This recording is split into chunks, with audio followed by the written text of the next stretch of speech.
Let me tell you of the days of high adventure.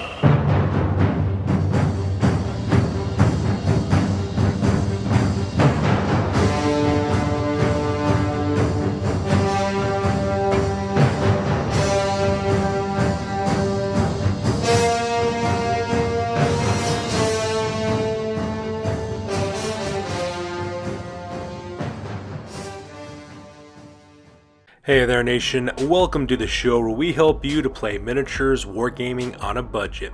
It is I, Commander Cheapskate, and we are back with another edition of Warhammer Wednesdays, where we showcase Warhammer Fantasy Battle Reports every Wednesday during our Fantasy Wargaming Weeks with our series, The Golden Age. And on this episode of The Golden Age, we're fighting in Battle Report number 110. It is a 3,000 point battle that is fought between Dark Elves as well as Bretonnians. My friend Lady Domina, she is playing House Daechir, the Golden Reavers of Skyros, and I'm bringing the Blackstone Crusade of the Bretonnians. So far as you guys have watched this channel, I've been taking the studio's Blackstone Crusade through its paces. I've been having this 3,000 point Bretonnian army going up against every single army within the studio and seeing how it's racking up so far. So far it's won about 7 battles and has lost about 2 battles, so far it's actually doing pretty well in terms of its win-loss ratio against all the different armies that we have here. So with that being said, we're going to play some background music real quick. If you want to see exactly what we're bringing for this battle report, you can either pause and take a look at your own leisure, or you can look down in the description below and I got the army lists located there as well. So that being said, let's get this battle report on a roll. Crom, I've never prayed you before. I have no tongue for it. No one, not even you, will remember if we were good men or bad, why we fought, or why we died. No. All that matters is that two stood against many. That's what's important. Balor pleases you, Crom. So grant me one request. Grant me revenge. And if you do not listen, then the hell with you.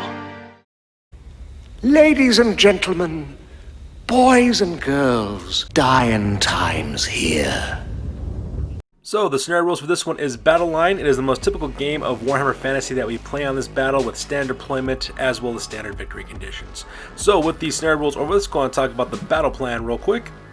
So here's an overhead shot of the entirety of the battlefield. As you can see, we are playing on a 4x6 table. I'm deployed on the far side of the table. My friend Lady Domina is deployed on the near side of the table as well. So let's go and talk about my battle plan real quick. So my battle plan here is to pretty much charge forward and destroy my opponent in the center. Just kind of makes sense at this point. And the reason why is because I'm playing Bretonnians. My tactics aren't all that complicated. Most of my killing power is located in my 4 unit of knights. I got a huge unit of questing knights on the left-hand flank.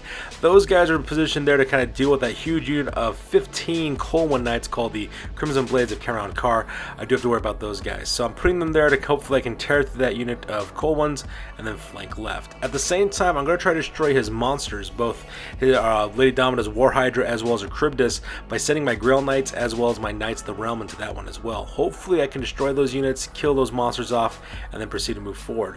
At the same time, I'm using my Knights Errant as well as my Bowmen of Abirets as well as my Ravens and Guard to protect my right hand flank as well.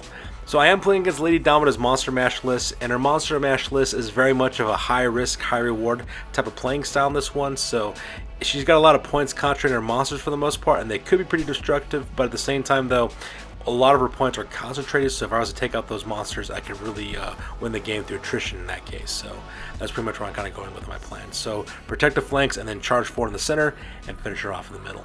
So with the battle plan over, let's go and talk about deployment real quick. So starting on the left-hand flank for House Daechir, the Golden Reavers of Skyros. On the bottom left-hand corner, we have the Crimson Blades of Karan Kar. It is a unit of 14 Colwyn Knights. They got full command in that unit. They're also armed with heavy armor, shield, as well as lances, and they're also riding Colwyns as well. And leading that character, of course, is a Dark Elf Sorceress. Her name is Milady Murder, Tamer of Beasts. She's a level 1 sorceress with the lore of Beasts with Wiston's Wild Farm for hers. She's also carrying a Dispel Scroll, and she's also riding a Cold One. And that pretty much makes it the left-hand flank for deployment for Lady Domina. And vanguarded up forward 12 inches is the Shadowrunners. It is a unit of 5 Dark Riders. Those guys have standard bearer. They're also packing spears as well as repeater crossbows. They also have light armor and also running Dark Steeds as well. So on the left-hand side of her center line, she has 3 monsters. In the back, that is Lord Mydaas Daechir, the Golden Lord of Skyros. He is the general of this army. He's a high beast master. He's also the general. He's got a spear as well as a sea dragon cloak. He's also got the chill blade, which means he automatically wounds, as well as an armor fortune, which is a piece of heavy armor with a 5 ward save. He also has the trickster star charge, so that way enemies within base contact must reroll for successful ward saves. And it's like actually a good item for him because this character is kind of like a character assassin. At the same time, he's also riding Kalibos. Kalibos is a Manticore with Blind Rage as well as Ironheart Skin for the upgrades for that one as well. Now on the left hand side, that is Virzil the Broken, that is a War Hydra with Fiery Roar, and right next on the right hand side, that is Rathric the Maul, which is a Charybdis. So in the center of the army, in the back, we have the Storms of Kos, which are two units of Reaper Bolt Throwers. And up in the front, we have a unit called the Sea Stone Sorrows. It is a huge unit of 38 Dread Spears with Standard Bearer as well as Musician. They're packing light armor, shields, as well as spears. They also got the Standard Discipline, giving them +1 to the leadership. And leading that unit, we have 2 characters. On the left-hand side, that is Captain Lodi Daechir, the Golden Sun. He is a Master, who's also Army's Battle Standard Bearer as well. He's got a great weapon as well as heavy armor. He's also packing a Sea Dragon Cloak. And right next on the right-hand side, that is Sister Cinder, the Oracle of Kos. She's a level 4 Supreme Sorceress with the lore of Dark Magic. She's also packing the Book of Asher as well as a Talisman of Endurance. Her spells are Power of Darkness, Word of Pain, Shroud of Despair, as well as Arinzapal's Black Horror. And that makes the unit there in the center. And making up her far right-hand flank, we have the Morning Dawn, which is a unit of 20 Dark Shards with Musician as well as Standard Bearer. They got light armor, repeater crossbows, and they also got the Banner of Eternal Flames. And next on the right-hand side, that is Mistress Iridani, the Consort of Dagon. She is a Master. She's got great weapon as well as heavy armor. She's also got a Sea Dragon Cloak as well as shield. She's also equipped with the Cloak of Twilight, and she's also riding a Dark Pegasus. And finally, deployed up 12 inches forward, vanguarding up, that is a unit called the Shacklemore Seers. It's a unit of 5 Doomfire Warlocks, and a Master of Warlock leading it. They're also level 2 Wizards. They got Doombolt as well as Soulblight for their 2 spells. They're also running Dark Steeds, and that pretty much makes up her far right-hand flank as well. So with deployment over for Lady Domino, we go across to the other side of the table to the Blackstone Crusade. Alright, so starting off the left-hand side with the Blackstone Crusade. As you can see, I got 3 units on the left-hand side. On the far left-hand side, those guys are called the Chasseurs of l'Arve. They're unit 5 yeomen mounted on horses and armed with crossbows. In the center, we have a unit called the Hedge Knights. It is a unit of 18 questing knights with full command. They're packing heavy armor as well as great weapons. They also got shields as well. They're also riding Bretonnian Bar war horses, and they also got the Ranger Standard, giving them swift, giving them strider abilities. That way they can ignore dangerous terrain. And right next on the right-hand side, there's a unit called the Darney Rangers. It is a unit of 5 yeomen armed with crossbows. Alright, so over here on the left-hand side, we have the Blackstone Legion. It is a unit of 10 Grail Knights with full command as well. They're also riding on bartered war horses, and they also have lances as well as shields and heavy armor. They also got the standard Banner of Defense, which gives them a 4-up ward save against all missile attacks, including magic missiles as well. And also in that unit, I also have 2 characters. My general is Remy d'Apion, Duchess of Lyoness. She is a Bretonnian lord. She's also the general for my army. She's got a Grail Vow. She's also got the Virtue of Knightly Temper, which means that she can make additional attacks for every successful attack she manages to hit and wound with. She's got the Sword of Ladies Champion, which means her strength is always 1 point higher than her target's toughness. And she's also got Syrian's Locket, which means she can never lose more than 1 wound in any one phase. However, she is still affected by killing blows, so I do have to worry about that. And she's also mounted on a Bretonnian warhorse. And then right next to her on the right-hand side, that is Lorelei the Raven. She's a Prophetess of the Lady. She's a level 4 wizard, mounted on a bartered warhorse. She's got the Silver Mirror, and she's also got spells from the Lord Lady. She's got the Mist of Shalom, as well as Wrath of Righteousness, Spiteful Glance, as well as the Lady's Virtue of Valor. Now, right next to him on the right-hand side, that is a Pride of Lioness. It is a unit of 10 Knights of the Realm with full command as well. They're also got heavy armor, lances, shields, riding bartered war horses. They also got the Standard Discipline, giving them +1 to their leadership. And leading that unit, of course, I got 3 different characters. I got Jeanne d'Array. She's the Marshal of Lioness. She's a Paladin, also my army's Battle Standard Bearer. She's got heavy armor, shield, as well as a Knight's Vow. She's also got a great weapon as well. She's got the Virtue of Duty, which means that so long as the general's alive, she gets +1 combat res. And she's also got the War Banner, giving her an additional +1 combat res, which means she has combat res 3 just all by herself. Next on the left-hand side is Daechir of the Beast. He is a Paladin. He's got, as well as Heroic Killing Blow. He's got heavy armor, as well as mounted on a bartered warhorse. And on the right-hand side is Warren the Hermit of Shalom. He is a Monk of the Lady, level 2 wizard. He's also riding a bartered warhorse as well. He's got a Dispel Scroll, as well as a Ruby Ring of Ruin. He's also got the Lore of Beasts with Wiston's Wild Form, as well as the Amber Spear. And on the right-hand side, that is a Silver Squires, a unit of 9 Knights Errant with full command, with the Errangy Banner as well. And Vanguard up forward 12 inches is the Yeoman Hussars, a unit of 5 yeomen with crossbows. And finally on the right hand side as well, we got the Bowmen of Baritz. It is a unit of 20 peasant bowmen with longbows, armored defensive stakes, as well as braziers. And right next to them is the Ravizan Guard, a unit of 24 men-at-arms and standard bearer musician. They got halberds as well as light armor and shields. And that pretty much makes up my deployment on this one. So the deployment over with, we go directly to the top of turn number 1 for the Dark Elves. So that takes us directly to the top of turn number 1. The Dark Elves automatically get to go first because I gotta take a knee to do praying because I'm Bretonnians and I want the blessing of the lady. So this photo is taken after the movement phase, and as you can see, for the most part, she starts assaulting the flanks of my armies. The first thing she does is that she doesn't declare any charges, but she does marches things up forward. She sends up the Shacklemore Seers up the right hand side to look down the entire length of my main battle lines, and right behind them we have Mistress Iridani, the Mistress Iridani, the Consort Dagon. She's flying right behind, March flying her Dark Pegasus right behind the force on the right hand side. At the same time, she also moves up the Shadowrunners up forward into the 2 buildings there on the left hand side to kind of act in a blocking position against my Questing Knights. She keeps her Crimson Blades of Charon Karn reserved though, because if I charge forward and I don't make my charge, or if I overrun, I could be countercharged, and that'd be really bad for my Questing Knights, especially since those Cold One Knights are armed with lances. Meanwhile, at the same time, her infantry forces stay exactly where they're located at. There's no need for them to move. However, she does march up her monsters. She starts march flying her general to the left-hand side, using that building as cover, and then also marches up the Rears of the Broken Wrathwick the Maul to face off against my Yeoman Hussars. And that pretty much makes our move phase on this one. So here's a close-up of the move phase. You can see on the left-hand side, I got my my Questing Knights are staring down the barrel directly to the 5 members of the Shadowrunners. So I do have to worry about that, because if I fail my charge, or if I charge forward but then don't close the distance because they set up flee as a result, that kind of leaves my guys out of position. And here's a close-up of the Crimson Blades of Charon Karn, just kind of standing around. We're getting ready to countercharge my Questing Knights. And here's a close-up of Lord Mydaas Daechir, the Golden Lord of Skyros on Kalibos, as well as Virzil the Broken and Wrathwick the Maw, moving up forward and starting to threaten my center lines. And here's a close-up of the Storms of Chaos, as well as the Sea Stone Sorrows and the Morning Dawn, just kind of staying their ground because they're infantry. Why would they move? And finally, here's a close-up of the Shacklemore Seers staring down the barrel of the entire length of my main battle line, with Mistress Iridani, the Consort Dagon, falling in tow as well. So with the move phase over with, we go directly to the magic phase. And during the magic phase, Lady Dama actually had a pretty successful magic phase. The first spell she actually cast is Power Darkness. She managed to generate 3 more additional power dice for the magic phase. Now, because of that, she does suffer a wound and she was unable to ward save it. So, however, that unit of Spearmen for the Sea Stone Sorrows, they get +1 to their strength, so now they're strength 4 elves. And at the same time, she also lost a wound for a level 4 caster. She then tries to cast Arenzapal's Black Horror, which is able to dispel using a dispel scroll for the most part. However, then the Shacklemore Seers on the right hand side start, doing their thing. The first thing they do is they cast Doombolt directly into the Ravizan Guard, and as you can see in this photo, they actually had a pretty successful one as well. Managed to kill 9 members of the Ravizan Guard, so that part was horrific. Not to mention, my guys are not within range of my Battle Standard Bearer as well, so because of they were too far away. Now they do get to use the Peasant's Vow, which means they get to use the nearest unit of Knights leadership as their own.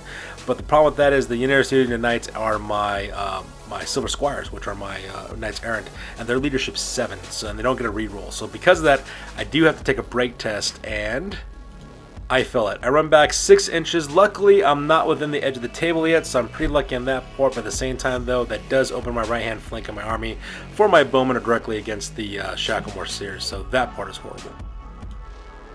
And to make things even worse, Lady Dama decides to cast the boosted version of Soulblight off, and as you can see in this photo, everything within 24 inches down the line, which is pretty much all my units of Knights as well as my bowmen, have -1 toughness and -1 strength, which is a really bad combination to have, especially when you're facing against Dark Elves. So, very successful magic phase of Lady Dama on that round. So with that, we go directly to the shooting phase. As you can see in this photo, my Bowmen of Baritz are pretty much no more. Lady Dama decides to lock and load with the Morning Dawn, who opened fire with 40 shots using their crossbows directly into my Bowmen of Baritz, and Lady Dama just rolled out of the box. I never saw so many 6s before in my life when she rolled to see exactly who she hit. As it was all said and done, as you can see, there are only 5 members of the Bowmen of Baritz survived. Now, I forgot to take a photo of it, but I did have to take a break test. I had to roll Snake Eyes in order to stand my ground. I didn't roll snake guys because I've dropped below 25%, and my guys flee. They flee back 11 inches what they end up doing. So as you can see, I didn't take a picture of them fleeing. I forgot to do that. I do apologize. But my bowmen and Brits run for the hills because they don't want to get shot anymore. And just like that, the right-hand flank of my army is now collapsed. Lay down and then decides to full up her shooting attack by concentrating fire with the Storms of Chaos, opening up with multi-shots directly into the Silver Squires. They pour 12 shots, strength 5 hits with armor piercing directly into my Silver Squires. On that one, I really got lucky on that part. I do lose 3 of my Silver Squires, which is really rough, but considering the number of shots I was taking, it could have been much, much worse. So because of that, they're still sticking around. Granted, they lost 3 of their members, so they're about, 2/3 strength, but the way I see it, it's a small blessing in disguise. So with the shooting phase over with, we skip the combat phase because no one's engaged in close combat, and we go directly to the bottom of turn number 1.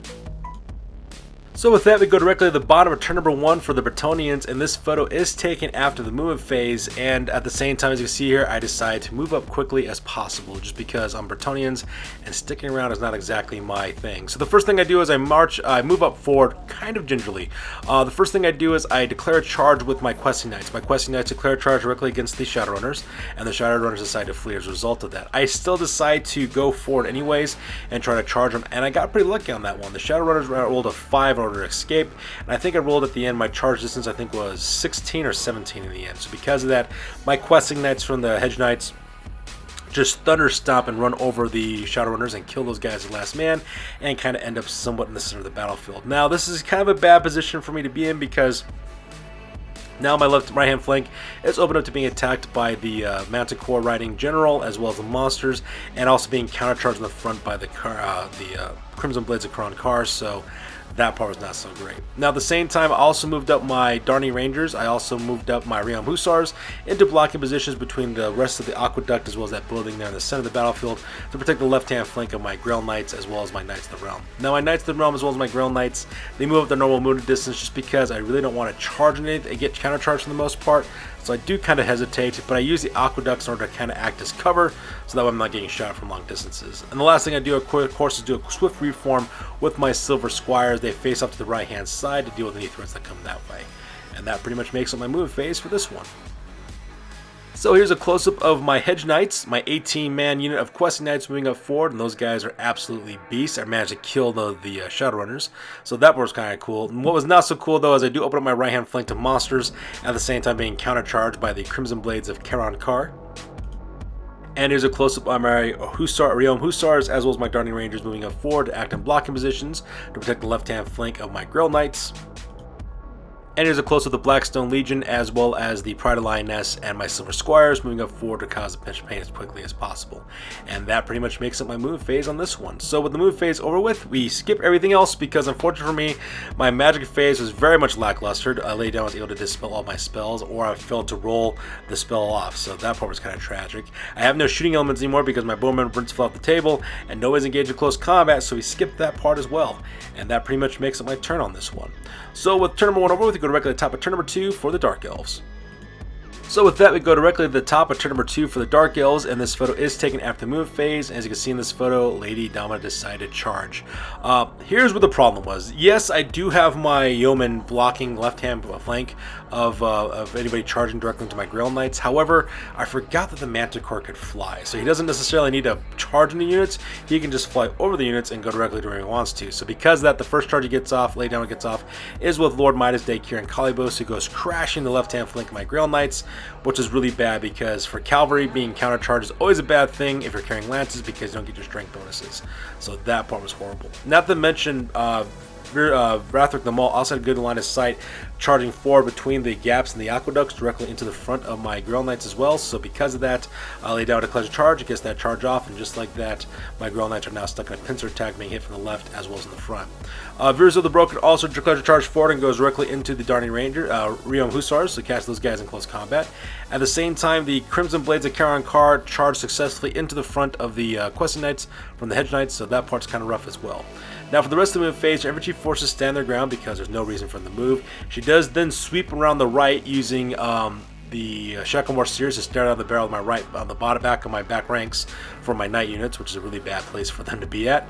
for me anyways. Great for Lady Domina, horrible for me. At the same time, she also march flies Mistress Iridani directly to the back as well, and so now I'm slowly being fully enveloped by Dark Elves, which is just absolutely horrible.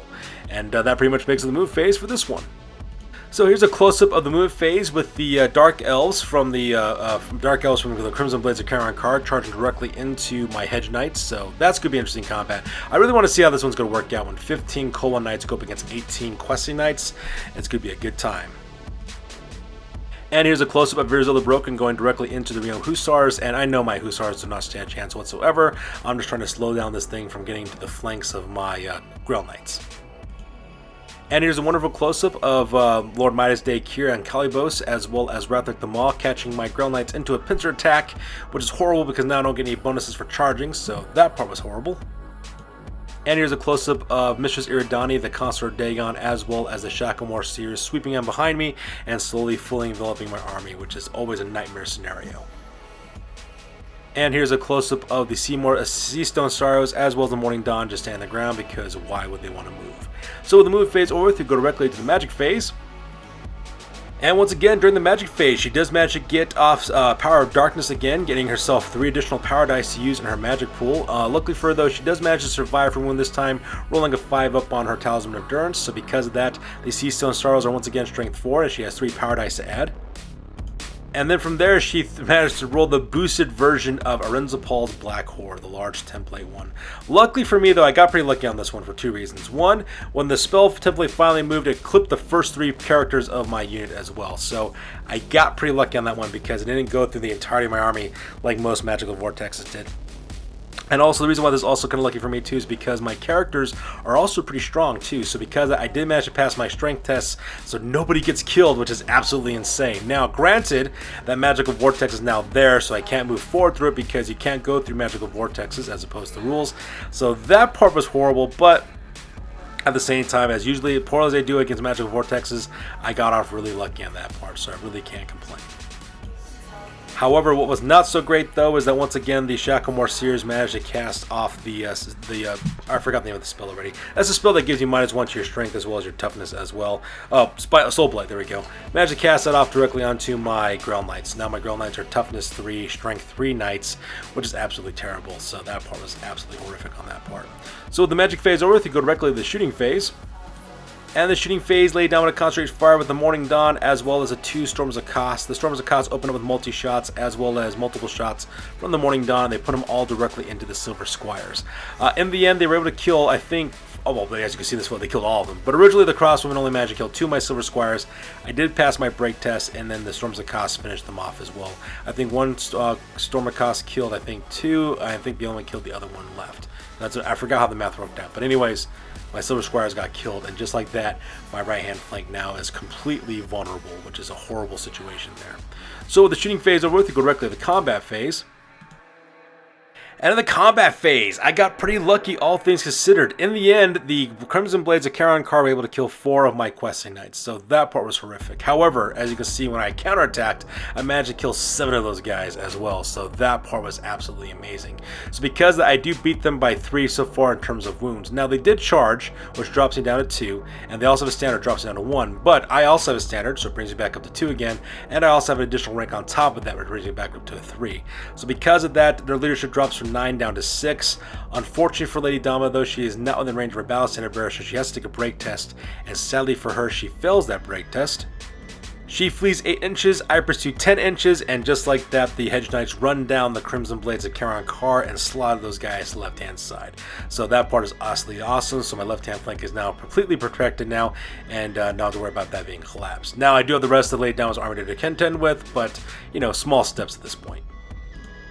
Meanwhile, in the center of the battlefield, Virzil the Broken has no problem slaughtering the Realm Hussars, and of course, since he destroyed them on the charge, he gets to overrun, he goes directly to the Darning Rangers as well. And between you and me, I know my Darning Rangers do not stand a chance against Virzil the Broken, but they're just speed bumps from stopping this thing from getting to my units, and that's the most that one could hope for. So with that, we go directly to the combat phase between the Knights of the Blackstone Crusade against Rathdruck the Maw, as well as Lord Mydaas Daechir, the Golden Lord of Skyros, and I make a mistake in this combat phase. I forgot my rules. What ended up happening is that Lady Domina declared a challenge with her general, Lord Mydaas Daechir, and of course my general Remy Diapion. She decides to answer the call. When it was all said and done, I was able to put 1 wound directly onto Mydaas Daechir, which is great. But Lady Domina was able to put 2 wounds onto my general. And the reason why I made a mistake on that was because I forgot that my general had Serene's Locket, which means that she could only take at most 1 wound per phase of the turn. So that's where I made a mistake. She took 2 wounds. She should only have taken 1 wound because I didn't read my own rules for whatever strange reason. So because of that, I do suffer that. So that part was kind of rough. But you know, them's the break. At the same time, Rathdruck the Maw though flubs his attacks. Well, actually, I take that back. He didn't flub his attacks for the most part. It just ended up happening is that the Thunder Stomps that Rathdruck the Maw usually gets, he only got 2 of them, and I managed to ward save him, which is absolutely awesome. I rolled boxcars, so because that my unit was perfectly fine.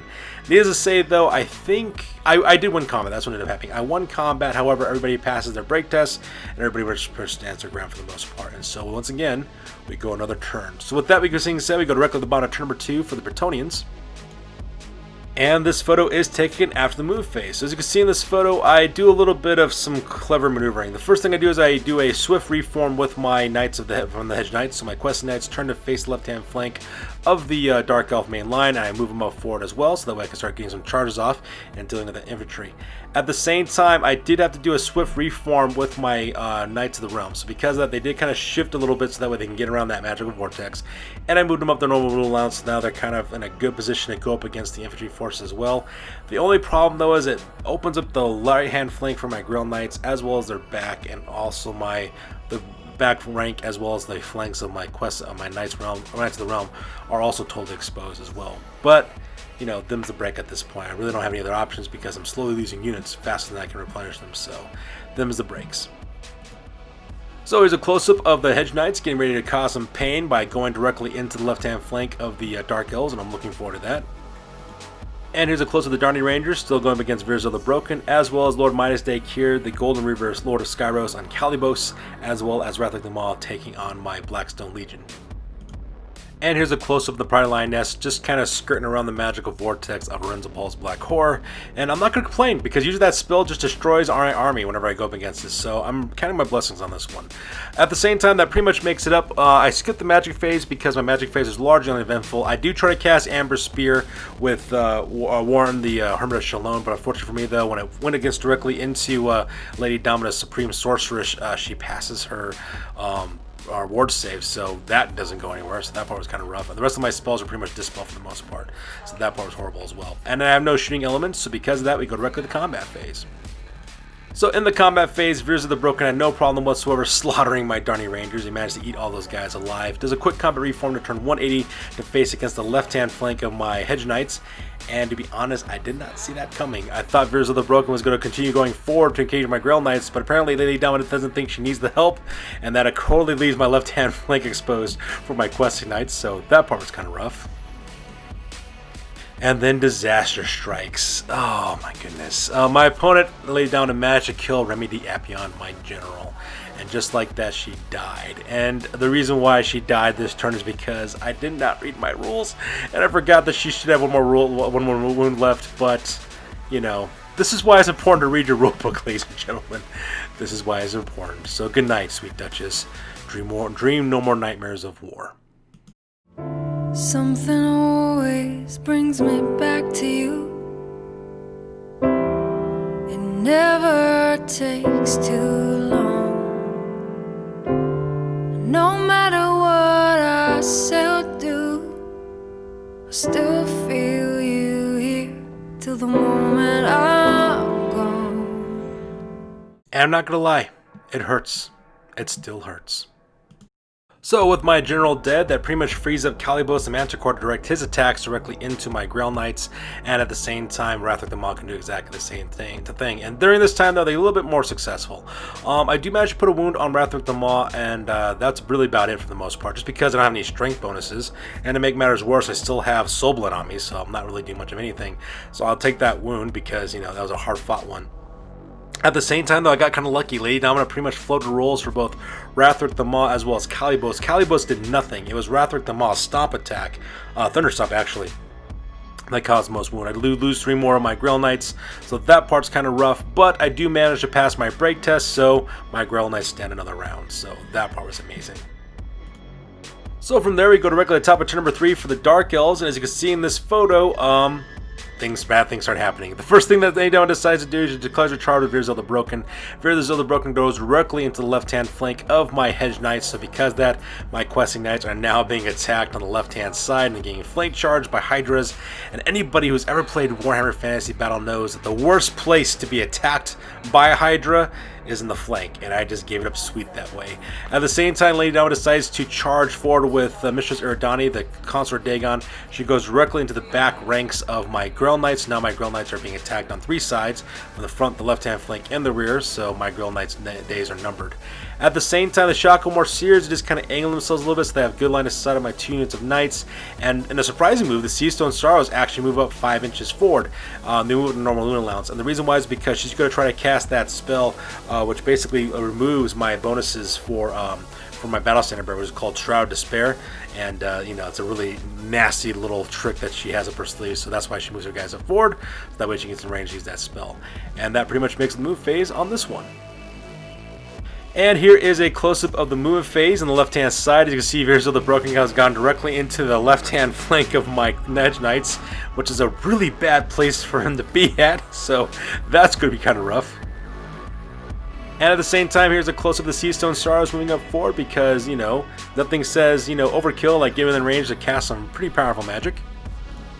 And here's a close-up of my Grail Knights being attacked in a 3-way attack by Lord Mydaas, Daechir on the left-hand flank, Wrathrick them all in the front, and Mistress Iridani in the back. So that part is really, really sad.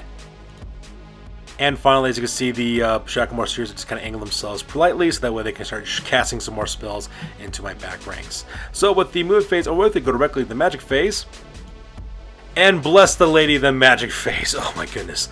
Luckily for me, the magic phase was largely unimportant. Lady Domina rolled a 3 for her power dice. So she got 3 power dice, and I managed to get 2 dispel dice.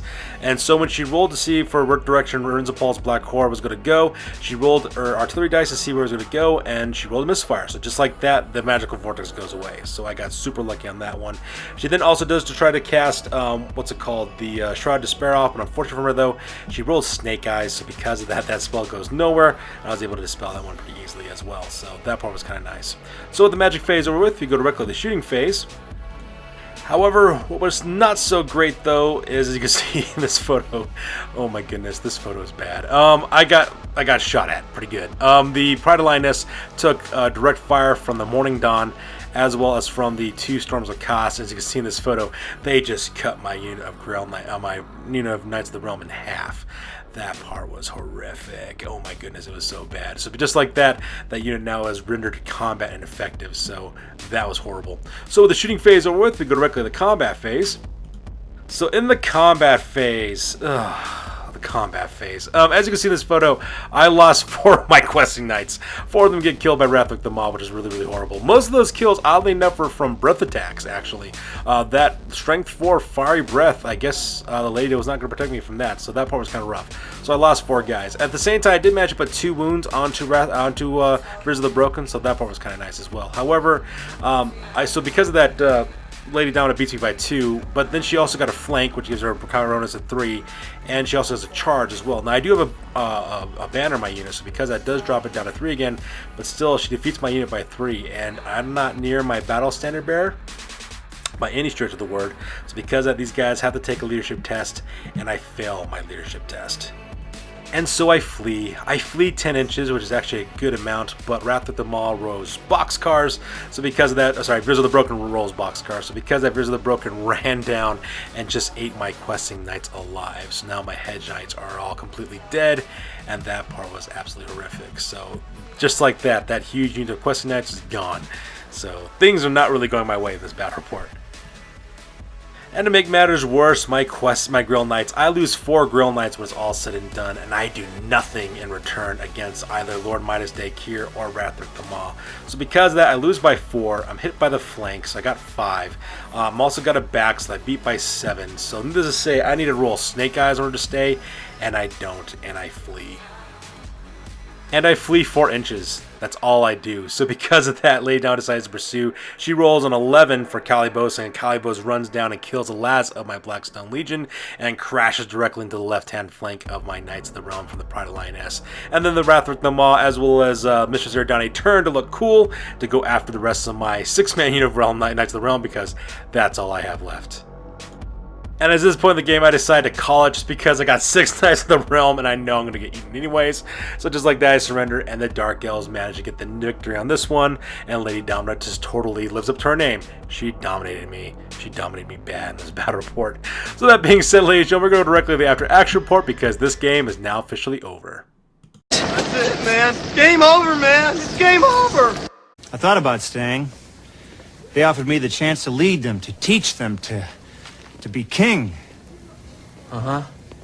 But my place is here, so I swallowed the juice, said the words, and here I am. Did you say the words right this time? Well, maybe I didn't say every single tiny little syllable, no, but basically I said them, yeah. Basically. Alright folks, now it's time for the after action report. This is the part of the battle report we talk about what went well, what went poorly, and what we can learn for the next time that we do battle. This is the after action report for the Golden Age Warhammer Fantasy Battle Report number 110, and this one ended up being a defeat for yours truly. In the end, I managed to score 941 victory points, while Lady Dominant earned 2,636 points. For my losses, I lost Remy de Appion, the Duchess of Lioness, Lorelei of the Ravens, the Silver Squires, the Ravizan Guards, the Bowmen of Baritz, the Hedge Knights, the Darney Rangers, the Riom Hussars, the Chasseurs La'Arv, and the Blackstone Legion. I pretty much lost everything in my army. Lady Domina, she lost Milady Murder, the Tamer of Beasts, the Shadowrunners, and the Crimson Blades of Cameron Carr. I got destroyed in this battle. There is nothing else to say about that one, and this was due to one major problem, that was my flanks. I didn't do a very good job protecting my flanks of my army, and because this Lady Dominant exploited my weakness and destroyed it like she should, that's exactly what she should have done. She primarily used shooting and magic to whittle down my flanks for the most part, and then she swept in from all sides with monsters and characters on monsters to finish off my 2 most powerful knight units, so that part was kind of rough as well. And the Dark Elf Monster Mash list is very much a high risk, high reward playstyle for that army list, and in this instance, it really worked out for Lady Dominant. She decided to go for it, and she destroyed me. She identified what units to target and which ones to avoid. She challenged my general, finished him off because I didn't read my rules like I was supposed to, and then proceeded to weaken the rest of my units down as well, so that part was crazy. Magic also played a major role in this battle as well. Lore of Dark Magic, the Curse Cove, and shooting was very well executed, and my magic was subpar. I'm actually thinking about actually changing up my magic because of this battle, just because it wasn't very good for this one, for me anyways. Excellent for her, not so great on me. Not to mention, Lady Down also concentrated her shooting on specific units and softening them up for the kill as well. She concentrated her fire on units with very targeted instances. She was whittling down my right hand flank so that way her units could fully envelop me, and that was, really good on that one. Unfortunately for me, the lady was not with me in this battle, but that is perfectly fine because, I'm still learning how to use this army. I might have to think some of my unit choices. I'm going to move around some points a bit, and I'll let you know if any changes I plan on making. That huge unit of 18 questing knights, while it is cool, it does leave my flanks exposed. Whereas opposed to when I originally played this army, I actually had 2 units of questing knights, so I might go back to that. I'm also thinking about changing up some of my magic loadouts. I mean, the lore of the lady is pretty cool and all, but I'm needing something that's a little bit more lasting that can actually give more buffs to my army. So I'm toying between Lore of Beasts and Lore of Life in order to do that. So any changes I'll make, though, I'll let you know as the time goes on. Currently, this army right now is ranked at 7 wins as well as 3 losses, which isn't bad. It's actually really, really good, all things considered. I'm actually going a 2-to-1 ratio on this, so 2 victories for every 1 loss, so that's actually pretty good as well. And even though I did lose this battle, though, it was still an amazingly fun game against an awesome opponent, and as always, I am looking forward to the rematch. So that's going to do it for this one, you guys. As always, please feel free to like, comment, and or subscribe. Your guys' input is always appreciated. Also, check us out on Facebook, Instagram, as well as blogger.com for all the greatest hobby news related to our channel. That's going to do it for this one, you guys. We'll catch you guys in the next one. Peace out and stay classy.